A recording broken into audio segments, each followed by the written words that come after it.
అప్పుడు రజనీకాంత్ గారు వచ్చారు, చంద్రబాబు నాయుడు గారు వచ్చారు. ఆ సందర్భంగా ఎన్టీ రామారావు గారి అసెంబ్లీ ప్రసంగాలు, ఎందుకంటే మనందరికీ తెలుసు ఎన్టీ రామారావు గారు ముఖ్యమంత్రిగా 1983 నుంచి 94, 95 వరకు కూడా, అంటే మధ్యలో 89, 94 తీసివేస్తే దాదాపుగా 7 సంవత్సరాలు ఆయన ముఖ్యమంత్రిగా పనిచేశారు.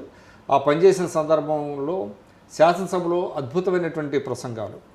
అంటే ఆయన ఎందుకు రాజకీయాల్లోకి వచ్చారు, రాజకీయాల్లోకి రావడానికి గల కారణాలు ఏంటి, వివిధ రంగాల్లో చేస్తున్నటువంటి అభివృద్ధి ఏంటి, ప్రజల సంక్షేమం ఏ విధంగా చేయాలి, అభివృద్ధి పథకాలను ఏ విధంగా ప్రవేశపెట్టి ప్రజల జీవిత ప్రమాణాలను ఏ విధంగా పెంచాలి, అదేవిధంగా పరిపాలన సంస్కరణలు ఏ విధంగా చేయాలి అనేటువంటి అనేక అంశాల మీద ఆయన గొప్ప ప్రసంగాలు చేశారు అసెంబ్లీలో. వాటిలన్నింటినీ కూడా ఇప్పటివరకు అది సంకలనంగా రాలి. అప్పటి వరకు అంటే ప్రజలకు తెలియదు, అసెంబ్లీ రికార్డ్స్లో నిక్షిప్తమై ఉంటుంది. ఆ రోజుల్లో అసెంబ్లీలో మాట్లాడినప్పుడు ఏమవుతుందంటే తెల్లవారి పేపర్లో చాలా సంక్షిప్తంగా వస్తుంది.